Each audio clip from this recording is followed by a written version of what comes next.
Okay, so welcome everyone, and lovely to have you all here. And I'm here again with the wonderful Grant Shepherd from New Zealand. Hello, Grant. Hello, Nick. How are you? Yeah, I'm spiffing, thank you. That's good. Me too. So it's interesting that we have these sort of societal verbal tics, isn't it? So usually when we meet people and we're like, "Hi, how are you?" and there's almost a default response, isn't there? "Oh, I'm fine. I'm great. I'm doing really well." Yeah. And as I was mentioning to you before we started, I literally, as I was preparing for this and walking to the kitchen and getting a drink ready, I had this thought in my head just popped up, which was like, oh, look at me. I've been in London for 20 years, and what have I got to show for it? I'm still in a shared flat. I don't have my own place. I haven't made anything of myself.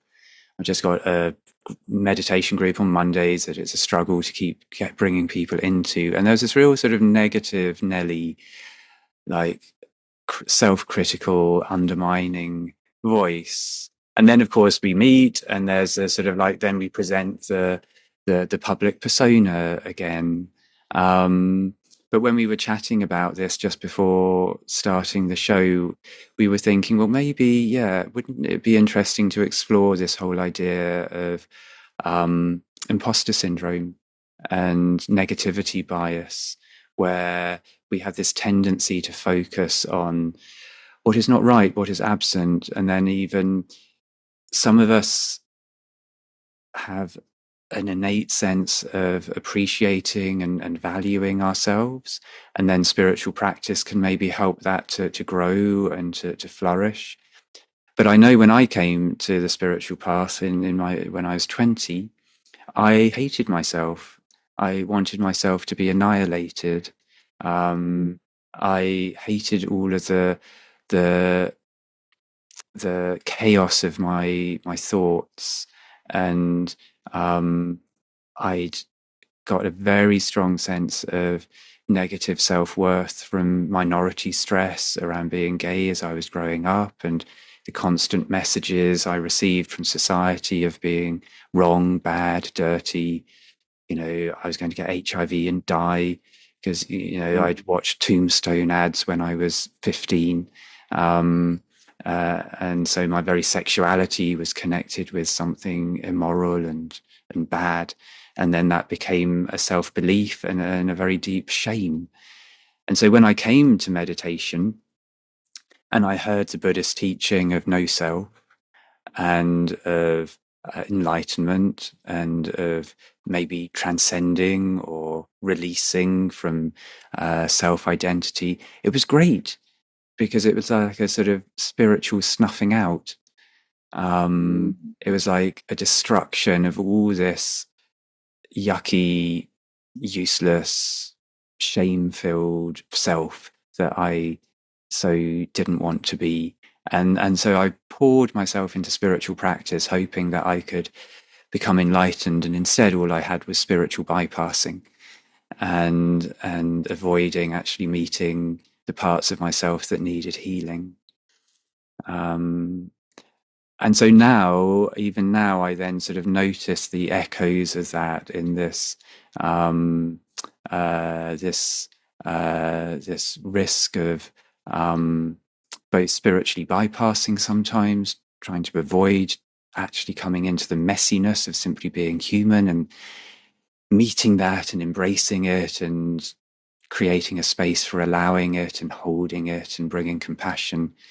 Um, uh, and also this quality of um, imposter syndrome, where the shame and the negative self-talk and the sense of low self-worth then plays out as a narrative of you haven't done well enough, you haven't got anything to share. Who are you to want to be out there telling people about things um, when you struggle with this, you struggle establishing your practice, you struggle with, being regular, you watch too much YouTube, and and then this sort of. But then in Buddhism, it's Mara, the embodiment of all of our negative emotions and unskillful impulses. It's said that Mara only really starts playing with us like a cat playing with its prey when we're starting to get somewhere. And so for many of us on the spiritual path, this negativity in our mind, maybe there's an element of recognizing, well, an aspect of that is Mara, an aspect of that is the shadow side of life that is trying to pull us back, drag us down, that doesn't want us to shine. So we're just going to kick off with that and sort of see where that conversation takes us. And some of you listening may well recognize this experience in yourself. Maybe you're doing really well in your job, but secretly you keep fearing that you're going to be found out. Maybe you've got a great relationship, but you feel that actually you're not a good enough father or mother, friend, son or daughter, and negativity bias and imposter syndrome is such a toxic thing. And yet when I talk about it in groups, I was in a meditation training where there was about 25 people, and I talked about my own feeling of imposter syndrome as someone that shares meditation. And then as everyone did their sharing in the group, nearly every single person said, thank you for naming that, because actually I feel the same. I'm training to be a mindfulness teacher, but I just feel, who am I to be sitting out there and going out into the world and teaching mindfulness to people, because I'm such a mess. I think we're all a mess. I think we're all a mess, Nick. I don't think there's ever a part of us. I think I so resonate with what you're saying. I have the same thing happen for me too. And I've met so many people who have the same thing. I think part of my journey and into Tantra is just to accept all of it, to accept all of it. So the bits that are skillful, the bits that aren't so skillful, the bits that I do well, the bits that I spectacularly fuck up, like all of it. Just, I really have come to the conclusion that it's a never ending journey. And if I ever meet someone who says that they've reached the end goal or that they've got there, I'm more than likely to put on my running shoes and run away as fast as possible, because how could we ever know that which is limitless? How could we ever know it fully? How could we ever know it completely? And when I was 9, I had this experience. I'd asked to go to the bathroom. I was in a maths class. I went to the bathroom. I didn't like maths. Wow. So I wanted to go to the bathroom to escape maths. But part of that was everybody was saying all this stuff. And I was like, but nobody really knows what's going on. And I really want to know what's going on. And so I used to go and sit in graveyards when I was a kid. And I used to look at the tombstones and I used to go, they're all gone. Yes. And did they know what it is that I want to know? But they're all gone, and I'm going there sometime too. Mm. So anyway, this particular day, I left the classroom, I went to the bathroom, and I came back, and the school corridor just opened up, and it was just all light. And I was that light, and the school corridor was that light, and everything was that light, and there was not one particle of that light that was separate from me, and it was eternity, but in an instant. And then I thought, Mm. that's what I'm looking for. That's what I've been looking for. But then as I walked through that maths door again to go into the mathematics class, I inwardly knew that I could never tell anybody what had just happened until I'd worked it out inside myself what had happened, because I think I was mad. I think I was mad. And from then, nothing made sense for so long. Like it was almost like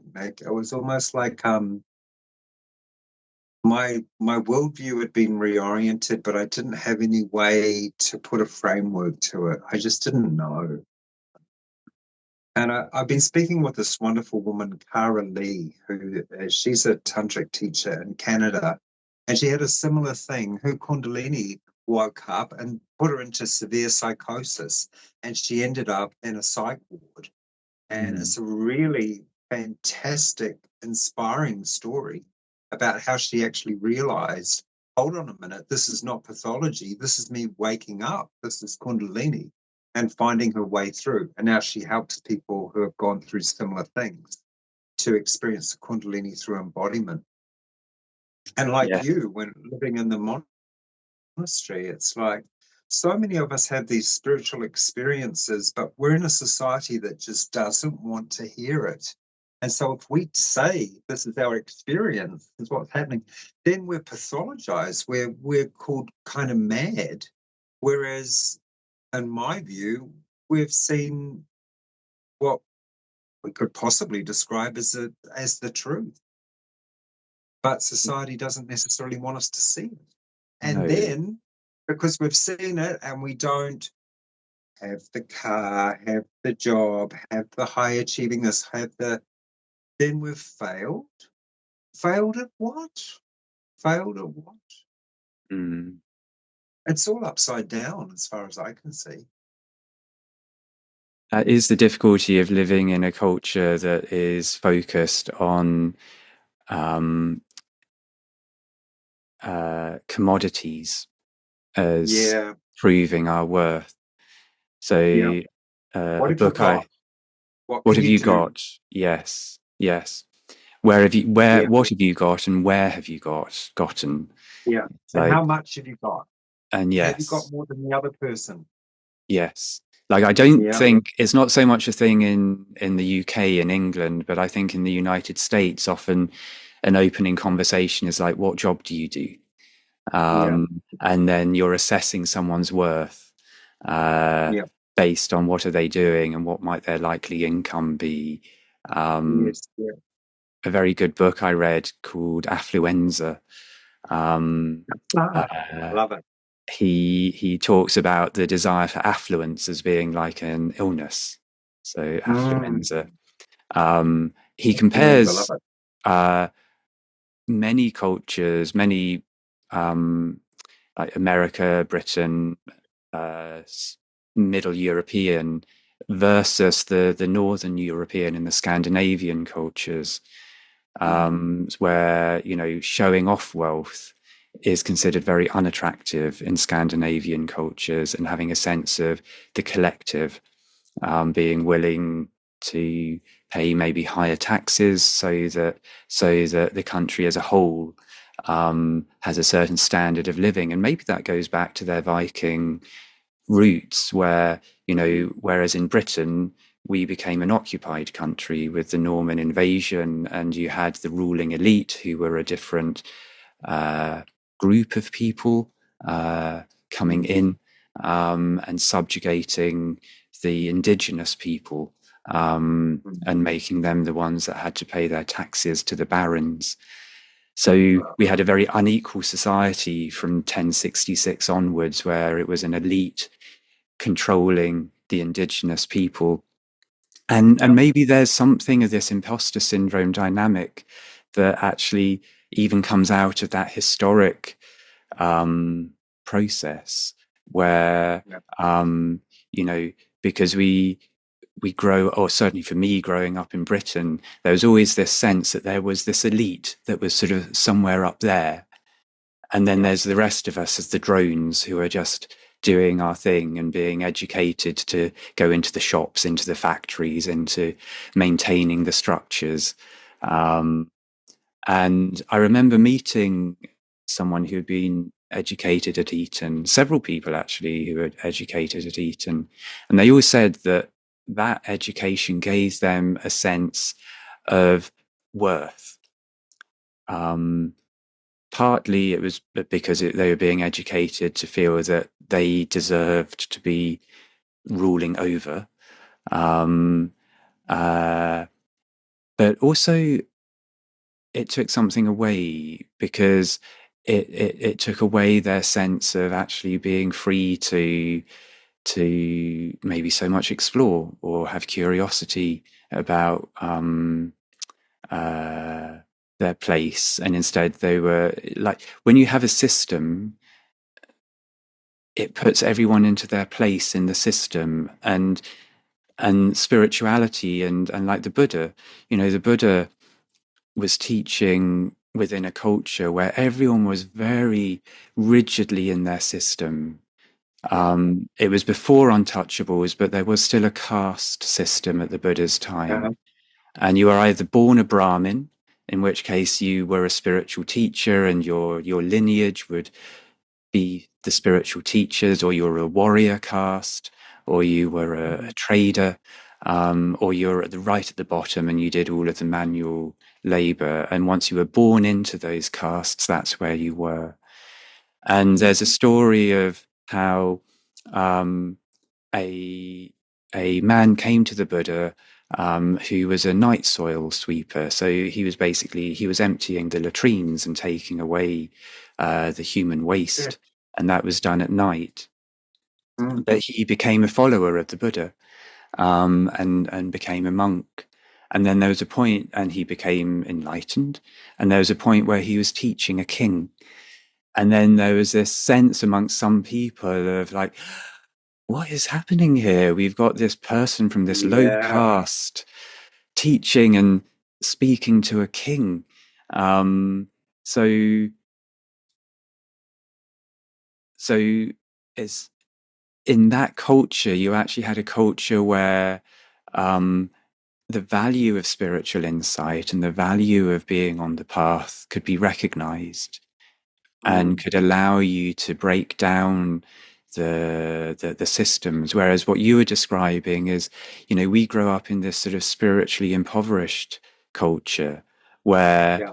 a spiritual insight will get you labeled, psychotic, because you've Yeah. suddenly had a realization, I'm not a permanent self, or I'm not fixed, or Yeah. um, uh, you experience feeling interconnected with everything around you in the world.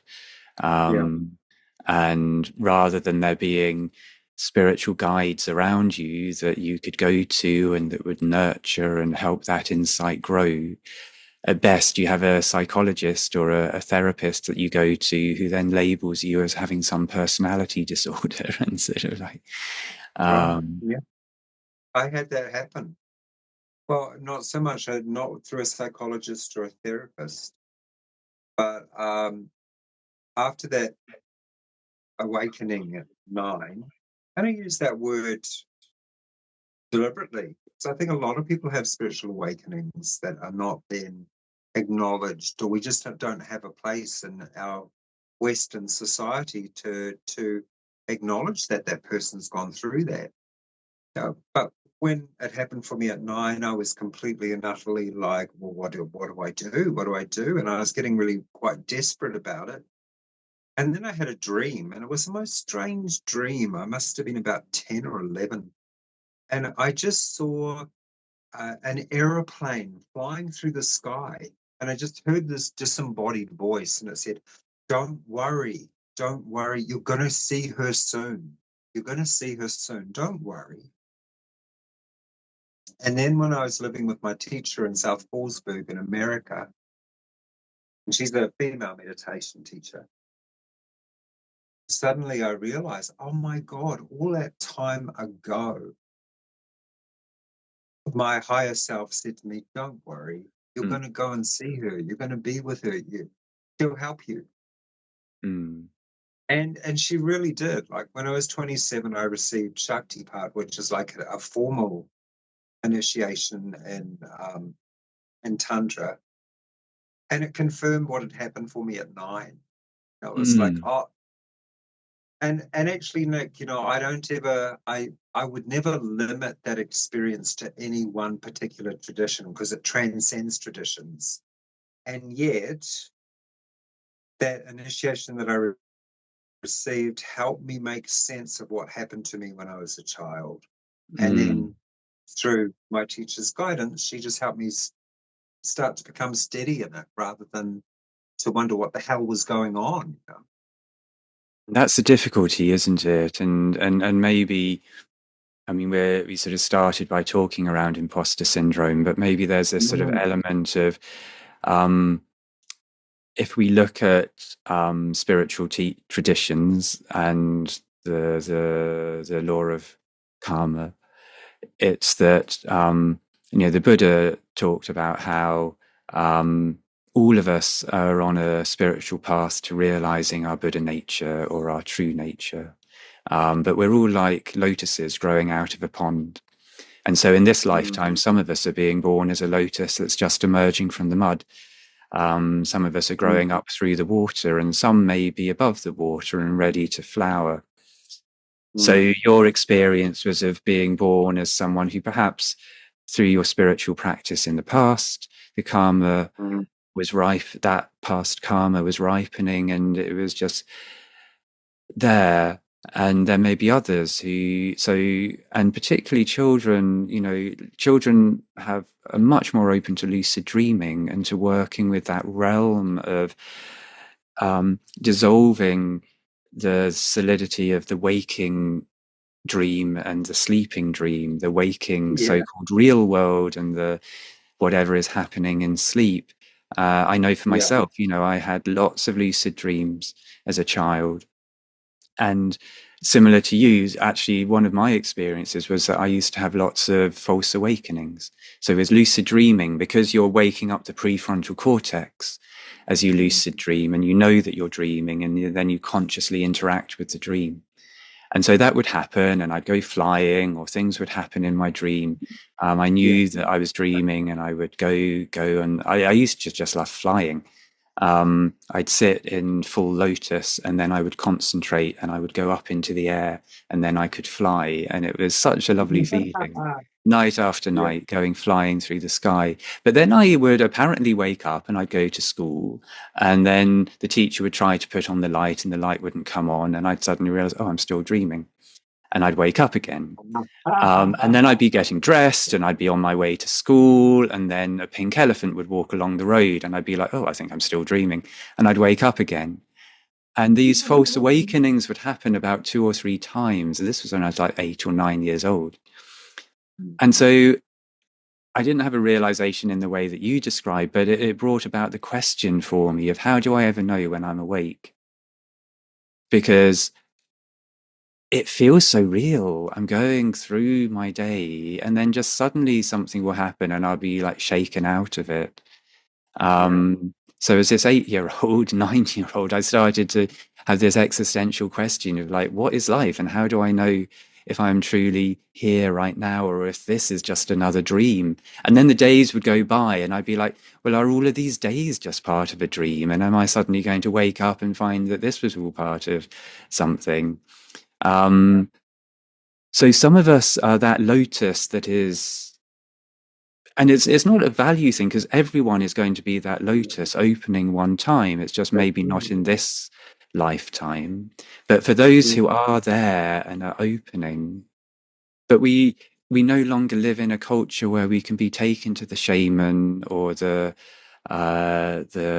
village elder or the teacher, and Yeah. instead we're just left with like, what's wrong with me? Why can't I cope with life? Why, or why have I had this realization that doesn't seem to align with what I'm being told life is about, which is success? The whole affluenza thing of like you've got to live a life where you make money, build a reputation, become successful.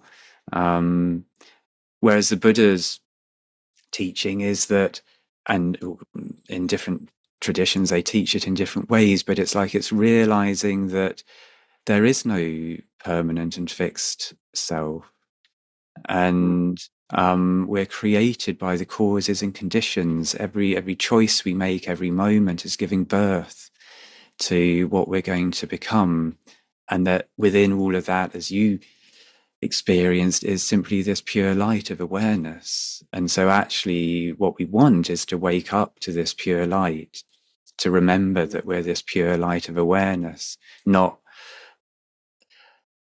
but then that sort of brings us back to that question. It was like, and also if we're not part of a tradition or a lineage, so you found a lineage, you found a teacher, and then they were able to help guide you in that Yeah. way. But then Yeah. other people maybe do succumb to sort of feeling like there's something wrong with me, or why am I not coping, or Yeah. um, how do Yeah. I be a success in the way that this world tells me I should be successful?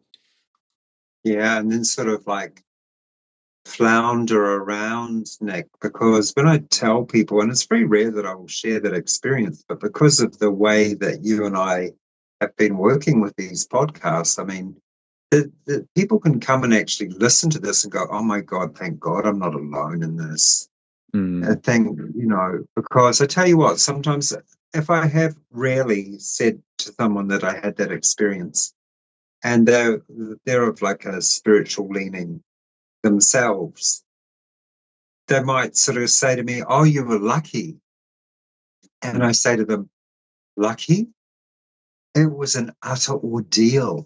mm, It was an absolute ordeal. It felt like I was between worlds. It felt like I had one foot in the physical world, which made no sense because the systems that I was looking at just didn't seem to make any sense at all. Affluenza.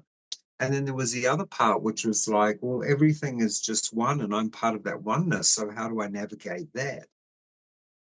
And I remember after I received Shaktipat at 27, I was kind of, I was put back into that state so that I could see what had happened when I was 9. But it was different. It was different because it came from the physical teacher, mm, and it was still an experience of unity, uh, but also just enough separation to be painful. mm, That's the best mhm, way to put it. So I remember I was walking along past Sydney Uni because I was at university at that time, and there was a favourite cafe of mine. Bad Manners, it was called. It was a fantastic cafe, best chai you could ever drink, and it was wonderful. And I was walking there in the alleyway behind the cafe, and all of a sudden I just thought, I am one with all that is, and yet at the same time, there is just enough of me left to suffer, mm, to suffer. mm, And I love what you've been saying about the Buddha too, because I mean, what was the Buddha? I mean, he was a prince, right? He had mm, all the affluence. He had all the affluence. He had all the wealth. He had all the privilege. And his father was like, don't ever let him outside the temple compound. Don't let him outside the palace compound because if he goes outside, he's going to see death and he's going to see suffering and he's going to see all of that. I never want him to see it. And then, of course, he manages to get out, looks, and then goes, I wish to be free of all of this. mm. I wish to be free of all of this. Yes,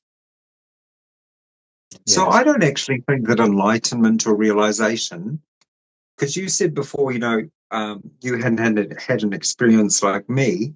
But then again, I don't think anybody ever has an identical spiritual experience anyway. Everybody has their own unique way through. But I think that realization or enlightenment or self realization, whatever you want to call it, I don't think it's as rare as we've been led to believe. Mm, I actually think it's absolutely natural and that it's actually our natural state. And then we have all these people saying, oh, it's very hard and it's very difficult. You might yeah, get there. If you follow me, you yes. might. Or, I don't think it's as rare as we've been led to believe at all. No, I think there's lots of glitches in the matrix, and but the Yeah, trouble is, it's very totally. good at Yeah. reasserting itself. And Yeah. um, Yeah. uh, Oh I my mean, God, I just saw that cat 4 times. There's a glitch yes, in the matrix. Yeah. one way of seeing Mara is as a demiurge, and that Mm, we are deluded by this being that wants to feel that it's a powerful creator that mm, rules over, like from a Buddhist belief system, Mara rules this realm. This realm isn't ruled. There are gods in the Buddhist system, and this is probably, we may be a little bit different here depending on how we interpret things. But from the Buddha's perspective, even there's a teaching where he went up to Brahma. Now, Brahma didn't have imposter syndrome. Brahma believed that he was the creator of all of this. But the Buddha has an interesting teaching there. He meets Brahma, and he says, what Brahma didn't realize was that his was the first consciousness to be reborn at the beginning of this world era, when there was nothingness, and Brahma witnessed the arising of the earth and the first consciousnesses after a few millennia started to then likewise take rebirth. And Brahma then thought, I have created these. This is my creation. Right. But when Buddha taught Brahma, he then went into this ultimate spaciousness, and he allowed Brahma to see that even for Brahma there was an edge beyond which he couldn't see, and that there was something that had given rise to him appearing as Brahma, which was his past karma. And then that was the true light. That was the unknown, the deathless, that even Brahma could then release into. Because any identity, when you connect to any identity, you're not free. So even if you're the most powerful God that believes it's created everything, if you're holding on to that as your identity, you're still not free. But when the Buddha taught Brahma to release into its ultimate nature, then it could let go of thinking it was. So even when we're in that place on the human level of feeling we're successful and we've made it, the risk of that is that then we grasp hold of that as an identity and as a self-belief. And that then, that's death. yes. That's death. No, that's death. No matter how successful we are. What did Christ say? I'm not that big on theology. I do believe he was an incredibly enlightened being. And in India, he is revered as a realized spiritual master. They really respect him. I think he said something along the lines of, even if you have everything in the world and yet you do not know yourself to be the poorest of the poor. So it's like we can lift our face as much as we want. It's still going to sag. We can still look like we're 25 when we're 70. We're still 70. We've still got a 70-year-old body. It's still going to die. Everything fades away. Everything dies. Everything. Why are we grasping so hard at these things that don't actually matter that much? Wealth and status and beauty and what? There's an Indian sage. I'm going to paraphrase. I might muck it up a little bit, but he said things like, in beauty, the fear of old age; in fame, the fear of disrepute; in wealth, the fear of poverty; in reputation, the fear of losing reputation.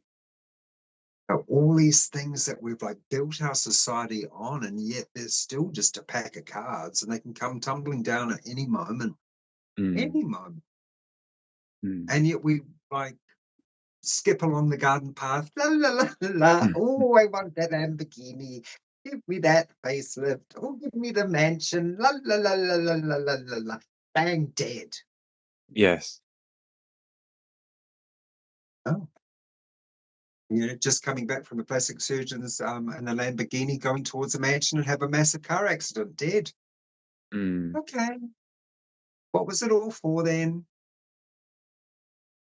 What was it all for? Mm. Yes, yes. And then that's the question, isn't it? Yeah. Um, I mean, the Buddha never told people not to enjoy their wealth. So it's like Mm. when he taught kings and the wealthy, um, he wasn't telling them to take on a life of poverty, but he was telling them, be aware of how your actions have consequences. Yeah. And so he encouraged, so if you're driving the Lamborghini, great, enjoy it. Um, but if you have that much wealth, also, what are you doing to make the world around you a better place? Yes. How are Yes. you Exactly. sharing your wealth in a way that helps to raise up others as well? Or is it this Exactly. self-orientated, it's for me, it's for me, it's for me? I will be a trillionaire. I will. Oh, those starving children. Oh well, I will be a trillionaire. Yes. Mm. So the Buddha's teaching around how to be a good king is sort of a semi-socialist perspective, because gave teachings to rulers, and he said, you know, you need to establish uh, places where food can be given out so that uh, no one goes hungry. Yeah. You need to support Similar in the people. Indian tradition too. Yeah. Mm, Hindu tradition as well. The saints like distribute food, feed the children, make sure everybody has a safe place to sleep, look after people, feed people, love people. mm. It's not all about grabbing it all for me, I me, me, think me, me. Yeah, that's the difficulty of living in what is now this capitalist system, because in a sense I Yeah. see it that sort of this is Mara's world. I mean, he's perfected his control of everyone through capitalism. It's Yeah. like you know, because how best to get into people's heads when you like the principle of affluenza in the book, he's saying, you know, people no longer think that a jacket is a jacket or a car is a car. It has to have the right label on, you know. Yeah. And so um, a car isn't something to just get you from A to B. It has to Mm. be a Lamborghini or a BMW and people. And I was talking to a young chap actually. He was one of the delivery driver for one of the supermarkets, and I make a practice of getting into conversations with random people, and we were having a chat as he was unloading his van, and and we got on to talking about driving, and then he was saying like, because and we were talking about whether he could save money with his job and be able to afford to buy something in London. And then he said, yeah, he said I spent all my money on buying this BMW. And he says, all it's done is cost me money ever since, because it costs so much to do any repair works on it and all the Yeah. rest. But obviously, as you know, he wanted to have that status symbol of the car that he could drive around in, and people would be like, wow, look at him driving that car. But he'd sunk all of his money into it in order to do that. Um, and in Affluenza, he gave an account of a story of a man who bought a yacht. And he was so pleased with himself and so excited he was going to be joining all the other yacht owners in the marina. Uh, and then he navigated his yacht into the marina one day and went to his mooring. And then he looked around the marina and he saw that his was the smallest yacht in the marina. And immediately, because he didn't have the yacht for the intrinsic pleasure of learning a new skill, of going out on the ocean, of being able to share the experience of sailing with friends, it was a status symbol. And suddenly his status symbol was the smallest status symbol in the marina. And he felt inferior. And it was like you were talking about the eight worldly winds in a way there. It's like, you know, suddenly this sense of success and prestige got blown away, and it was replaced with a sense of failure and disrepute. Yeah. So when we rely on external things to prove our worth, then there's always a risk of something coming along and taking us from one polarity to another polarity, from the feeling of success to the feeling of failure. Because none of it lasts. It doesn't That's the last. thing. It No. doesn't last. Like Tantra is beautiful and so inclusive, and so it says whatever comes, and just enjoy it. When it comes, enjoy it, but know that it Mm, won't stay forever. That it will go. It all comes. It mm, all goes. So yes. be in it, enjoy it. Tantra talks of bhakti mukti. So bhakti being worldly enjoyment, mukti being liberation. And if you can see the world in the tantric way, you can have both, but you're not trying to grasp everything. You're just letting it be. You're just letting it Mm, be because nothing lasts at all. It's all impermanent, right? That's that core Buddhist teaching, the impermanence of everything. But my understanding of there's one thing that's permanent, and that's the light of consciousness. Yeah, yes.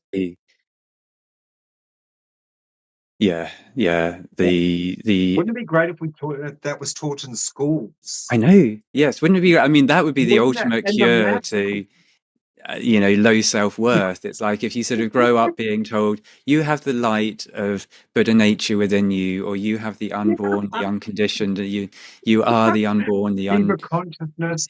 Shiva Yeah, consciousness is you. yeah.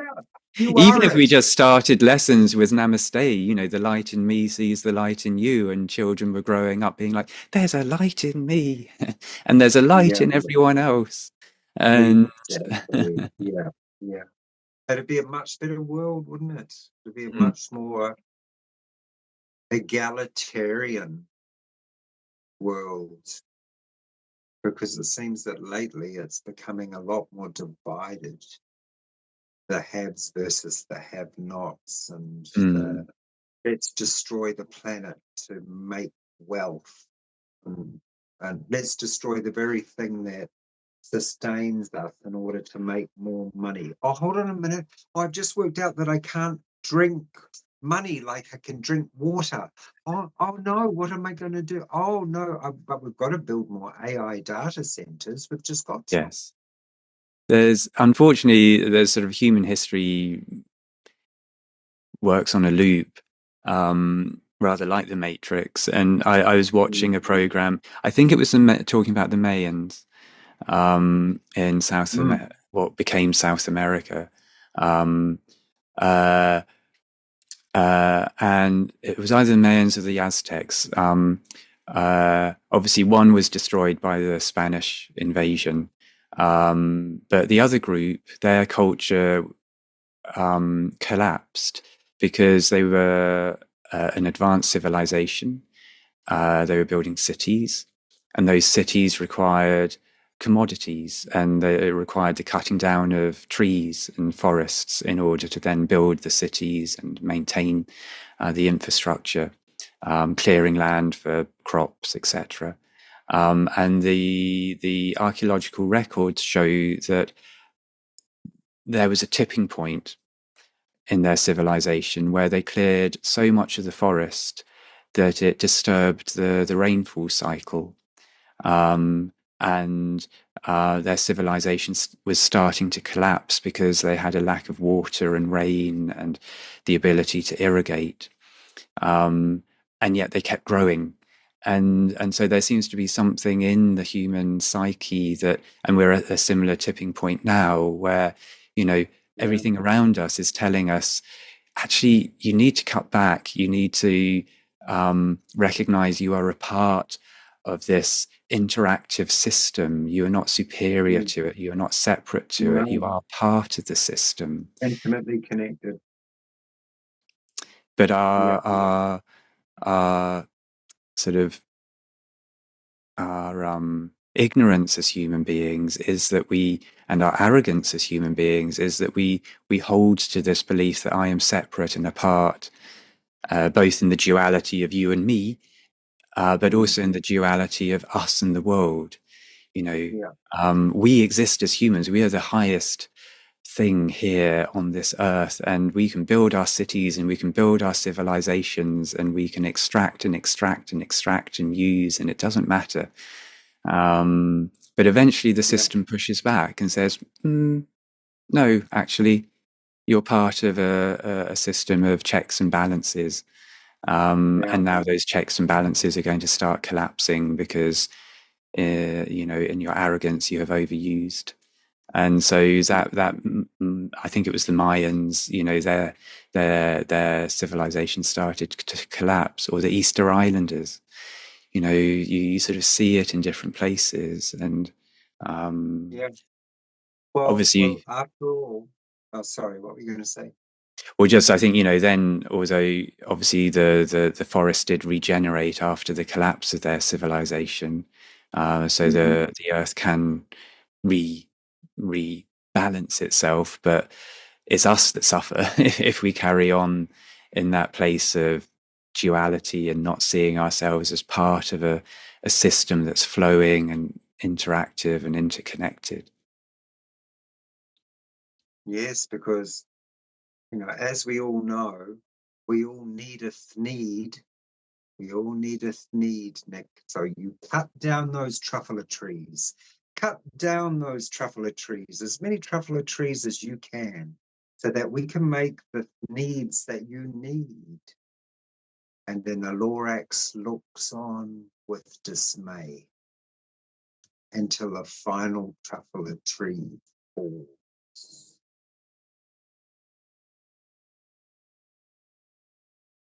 But then again, aren't we a little bit like egoic and vain to think that we're the only civilization that matters?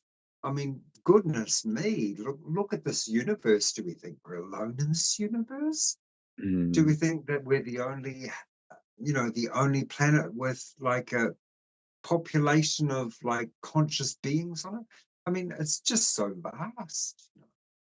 But mind you, I would think probably if those conscious beings sort of turned up, they'd probably look at us and go, okay, I think they're really like they're stuffing stuff up at the moment. They're mucking it all up. So I don't know. What should we do? Should we just look and watch it play out, or should we go down and help them out? Or, what do you reckon?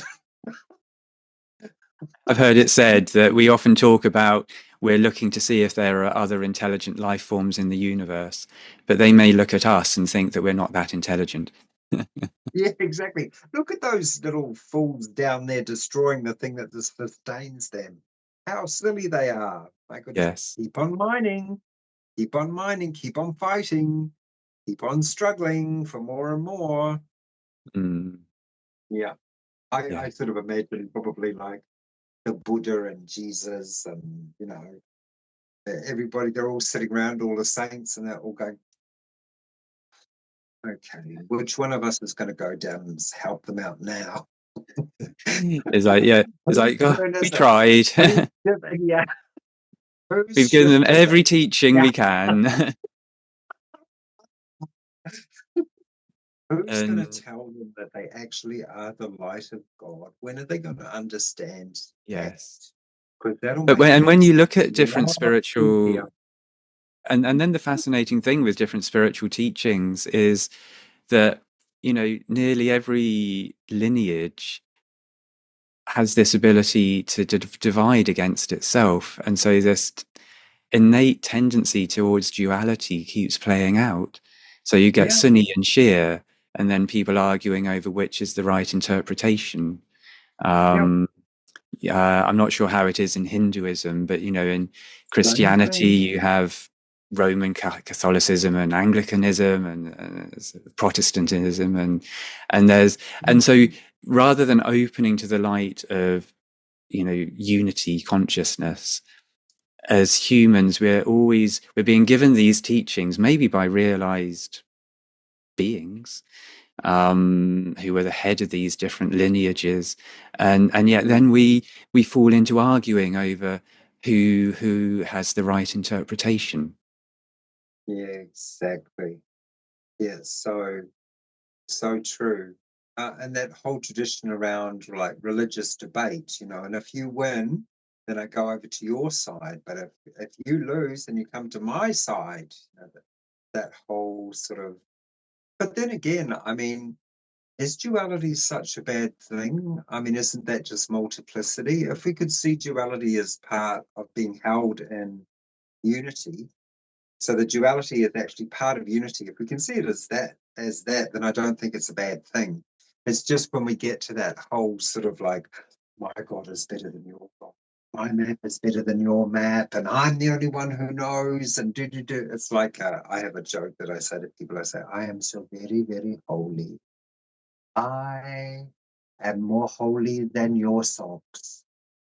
I am more holy than your socks. So very holy, and also I am the most humble. I am the most humble of them all. There is not one person who is more humble than me. Oh no, I am And more of humble course, than you. oh no, no, hold on, no. Oh, now we're going to have to fight about it. No, I am much more humble than you. I have to interject there and say I'm way, way, way, way, way more humble than you. I Oh, think we're my going to have to humbleness. fight about that one. Oh, we're going to have to fight about it.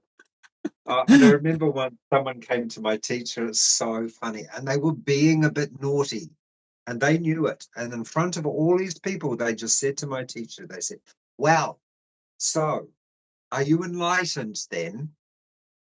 And my teacher just looked and said, "You know I can't answer that question." And I thought, I'm sitting in the presence of master. And I think, like in the West, we have this whole, and maybe we could talk about this as well another time because it's fascinating. We have this whole spiritual consumerism trip that's going on. Like, I have done 723 ayahuasca journeys up in the Himalayas with the Brahmins and the mystics and the shamans and the gurus and the. And then after that, I will then be going for this ceremony. And after that, I'm going to do this and that. And it's all this sort of stuff just to add to our ego rather than stripping it away, stripping us Mm, bare so that we can see ourselves as the light of consciousness. yes, It's an interesting thing. it is. Yeah. When we can make that our theme for the next podcast. There was a teacher, I think, forget who, um, I can look it up, but he talks about spiritual materialism. Chogyam Trungpa. Yeah, cutting Chogyan through the bonds Trungpa. of spiritual materialism. Yeah, Yes, let's do that because that's yes, fascinating. Yeah, yeah, yeah, yeah, because that's a yeah, whole topic in itself. But yes, and to sort of yeah. recognize when we fall into that and this. Mhm. I sometimes think with all the books I have and all the teachings and things, so my teacher Ajahn Sumedho, he had one book which was a teaching on the Four Noble Truths, which is a central teaching in Buddhism, and every year he would on the annual 3 month retreat that the monastery would observe, he would just sit and keep reading and rereading this book. Mhm. um, and it was like his key text. Um, and Beautiful. I have this tendency. It's like reading something that's interesting, and then moving on to the next one, and the next one, and the next one. And how can this Yeah, teacher give me even more of an interesting series of ideas and perspectives? Whereas maybe yeah, sometimes if we yeah, could just come back to one key teaching, yeah. and keep returning to it again and again, because there's a certain arrogance, isn't there, that it's our mind wanting to accrue all this information. Mm, I was listening to a story, actually, we can maybe finish with this, and but it was about the Zen story of the disciple whose master gave him the koan of what is the sound of one hand clapping. mm, And then for months and months, that was his only practice. It was to sit and have this question as he meditated: what is the sound of one hand clapping?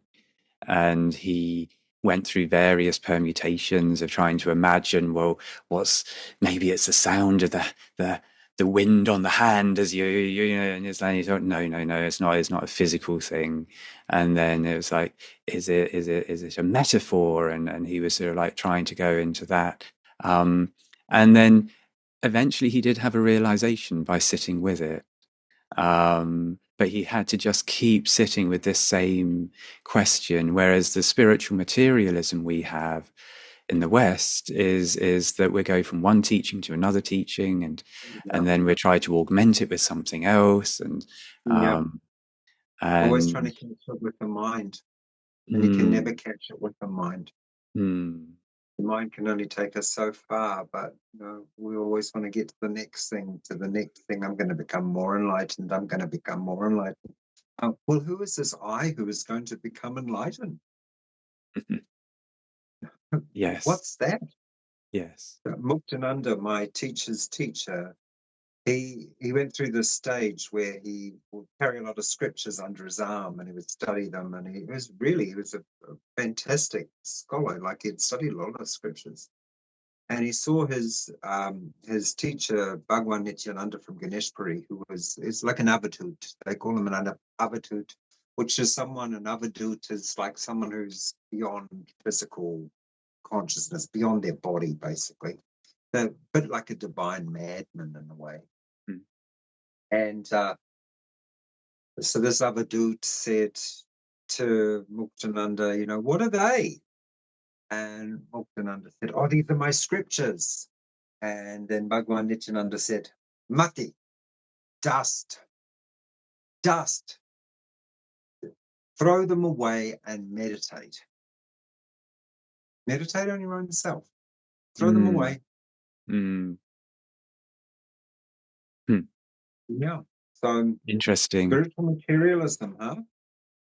Ajahn Chah did Yeah. something very similar. So when Western monks arrived at the monastery, they'd often be bringing books with them. Mm. And he had a box, I think, where he put all of the books and locked them away. And then he said, just meditate on your own mind, meditate on your own experience, Yeah. and your own experience will be your teacher. You don't need to accrue more ideas, more thoughts, more things to argue over. It's like, there's this teaching, no, there's that teaching, no, the teaching is like this, and it's like, no, the teaching is Buddha nature, no, the teaching is the light of your own soul. It's like, um, it's like, as the parable has it, all the teachings are simply rafts taking us over to the other shore. And each raft has its own value or its own structure. But essentially, the raft itself is of it isn't the truth. The raft is simply something taking us across, and Yeah. when we reach the other side, then we let go of the raft.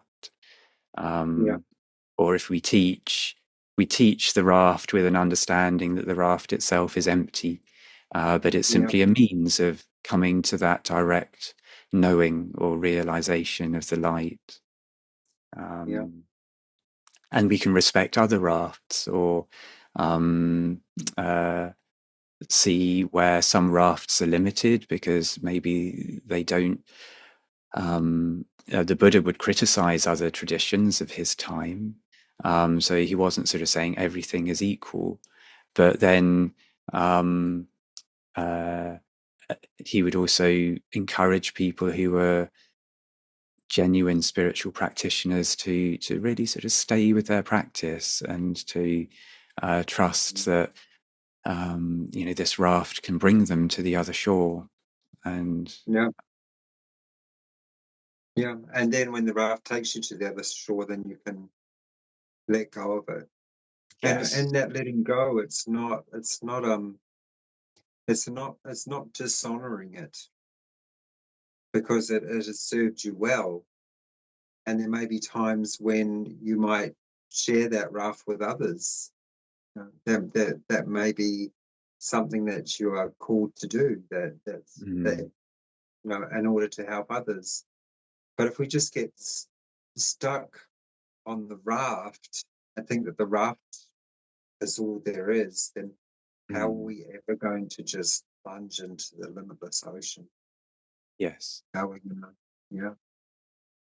So that ties in nicely with our theme for next time, because getting stuck to the raft is spiritual materialism, isn't it? It's adding another plank to the raft, or adding an extra ayahuasca sail to our raft, and all things which are Oh, useful. I mean, my raft is ayahuasca, going to be very impressive. I'm going to have a making very our impressive raft as one. impressive as possible with, As yes. possible, yes, yes. It's going to be the best raft there ever was. It might be a holy raft, but then if it's a holy raft, I'm going to be in trouble. Yes. Yeah, you don't want a holy raft. You want a holy raft. So we started our session talking around imposter syndrome, um, uh, and so in a way where we've sort of circled to is that reminder that, you know, we are all the sort of light of consciousness. We all have Buddha nature. Yeah. Um, we are all the unborn, the uncreated, um, uh, and many of us, maybe as children, did have small spiritual awakenings or things which Or we then large, discounted, um, or or forgot. medium, Medium or or whatever large. Yeah, special. when I said that, I didn't. I thought Yeah, small. Yeah, it doesn't have to I be could edit small. that It could word be, out.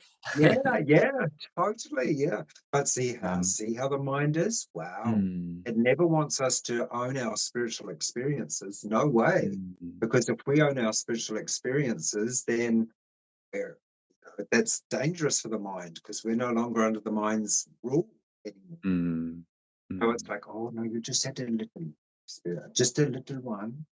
yes, And in that way, it's like, oh, okay, right, okay. Well, what else do you have to tell me about that mind? Yeah, yes, yes, ooh, yeah. But I love and what you said, like the light of consciousness that we are that, because in Kashmir Shaivism, that's the whole teaching. It's like Chidananda Rupa Shivoham Shivoham. I am consciousness and bliss. I am Shiva. I am Shiva. Shiva being the light of consciousness. Yeah. mm, yes. And so if we know that, then there's no imposter syndrome, because you just, Who is there to be the imposter? yes,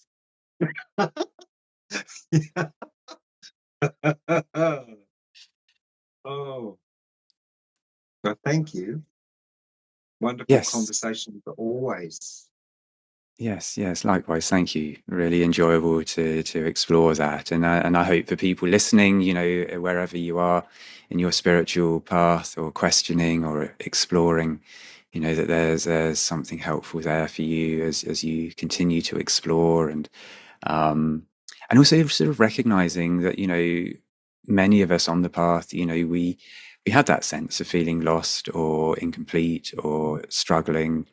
Um, but then maybe that's part of the mirage of the mind, telling us we're not complete, telling us we're not enough yet. Um, and you know, actually the practice is sort of being able to just sit and observe that, and then knowing the the light of awareness, the light of consciousness that we are. Um, uh, so I think Ram Dass has this lovely teaching. I mean, he teaches very directly, just saying, uh, I am that," or um, to know the sense of just being I am. And in one of his teachings, he uh, teaches about breathing into the heart chakra and seeing that within the heart chakra, this light of awareness that is what we truly are. So if we can just keep exploring and connecting with that, and noticing the mind that tells us, you know, we're not there yet, we need more, we need to achieve more, we need to do more, um, uh, and maybe, you know, thinking back to when we were a child, or when we were younger, and when the veil between the worlds was maybe not so strong.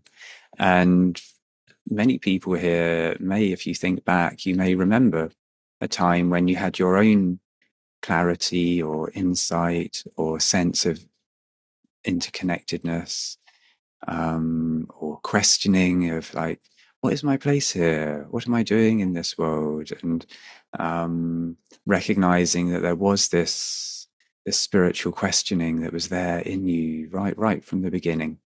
And then the world that we live in has just helped to shovel soil on top of it and bury it, and but it is actually a deep part of our being, this sense of the questioning and curiosity and the capacity to feel something that's known, that isn't an intelligent mental understanding, but there's something in your being that just knows that I'm not seeing something, and yet it's here. I can wake up to it.